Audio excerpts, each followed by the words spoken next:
Now, here's the $10 million question. What does personalization mean? Now, if I ask anybody in this room, I'm going to get the same answer. It's going to be whatever I want. But that means everything different to every individual. Well, I did make up a couple cases that would at least allow us to start thinking about this in interesting ways. Here's a really simple case. So you start watching a show on one device, whether it's, here I have on TV. Then my daughter comes in, interrupts me, and says I have to take her to her dance class. So I hop in the car and I drive down to the dance class. And the funny thing about dance classes is that I kind of have to stay outside or something while this whole thing's going on. And so I brought my phone with me and I want to start watching again. And when I start watching, it starts up right where I left off. Wow, amazing, personalized. Well, okay, that's a personalized experience because it understands where I was in the session and understands what I was watching. And even better, you know, when I pulled up the same app from where I was watching the content on my television, if the app is smart enough, the app says, do you want to start watching the same thing that you were watching before and, by the way, at the same place where you were? Now, my preference would be that it starts off about, I don't know, a minute beforehand, because it always seems like I forget that last minute before I left. But anyway, that would be a personalization issue. Where do we go from there? Well, there's more. I'm going to skip 2 and go right to 3.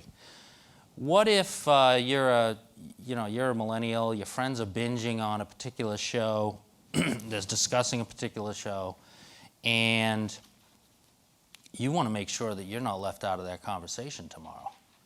Oh heavens, if my daughter was like left out of the conversation tomorrow in high school, that would be a big problem. So if the system could tell her, you know, these friends that you happen to be connected to on Facebook are all watching this, and in fact, they're actually chatting about it. I know this strains credibility because she would be on Facebook and she would already know that they're chatting about it, but go with me on this. The platform comes up and it says, hey, your friends are watching this show. Maybe you want to watch it too. And by the way, they're on episode 3, so you better hurry up.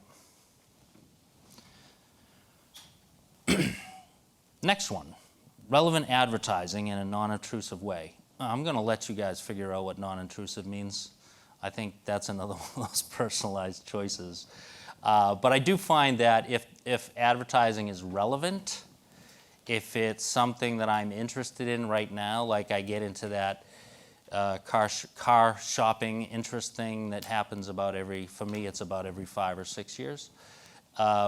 Then car ads that are for cars that I'm interested in are very relevant, and heck, I want to watch them. The system has to kind of know that, though. And my ultimate view on personalization is I walk into my living room or I pull out my phone, wherever I am, whatever I'm doing, if I have a spare moment, and I say, put something good on. And something good comes on. And the something that comes on might be different if I'm sitting in my living room. And it might even be different if my wife is sitting there with me, because now it has to worry about something that we're both going to think is good. And all of this says, wow, AI. We really need to start thinking about how AI is going to have to work into these problems. And I think, you know, you look at some of the things we heard about in keynotes. Actually, I was here yesterday for the CDN Summit, and Amazon talked about some of their capabilities in AI. But those capabilities are really at the functional level, at the block level. It says, take this video and then give me back some keywords for the things that are in it. Oh, horse, car, person, riding bike, right? And that's interesting and that's really cool, but someone actually has to take that and build it and put it together into something that's useful, right? A real service, a real part of the application that somebody can actually use.